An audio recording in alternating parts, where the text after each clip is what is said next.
Before St. Peter was crucified upside down, before St. Paul was beheaded, there were others. Silent witnesses whose blood became the seed of the Church in Rome.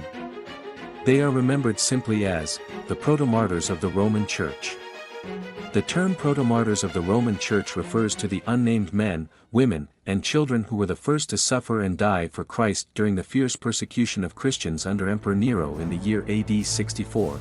The origins of this persecution lie in one of the greatest tragedies of ancient Rome, the Great Fire. On the night of July 18, AD 64, flames engulfed the city. For 6 days and 7 nights, fire ravaged 10 of Rome's 14 districts. Homes, temples, and marketplaces were reduced to ash. Panic swept through the people, and soon, suspicion turned toward the emperor himself.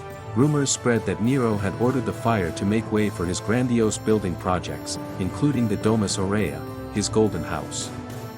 Seeking a scapegoat to divert attention, Nero pointed the finger at a small, misunderstood group. The Christians, the followers of Christ, were already viewed with suspicion. Their refusal to worship the Roman gods, their private gatherings, and their talk of a coming kingdom led many to see them as dangerous subversives. In the wake of the fire, Nero seized the opportunity.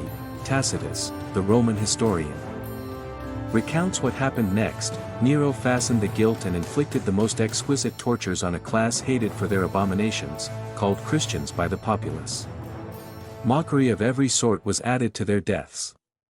Covered with the skins of beasts, they were torn by dogs and perished, or were nailed to crosses, or were doomed to the flames and burnt. In Nero's own gardens, Christians were set ablaze to serve as evening torches. Others were crucified or thrown to wild beasts in the arenas. It was not only the leaders, but many ordinary believers, young and old, rich and poor, Roman citizens and slaves, who embraced martyrdom. These were the first fruits of the Church's witness in Rome. They remain anonymous to history, yet their memory is preserved in the heart of the Church.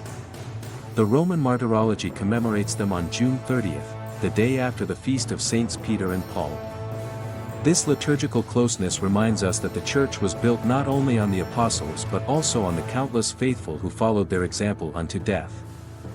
The catacombs of Rome, where many early Christians were buried, bear silent witness to their faith.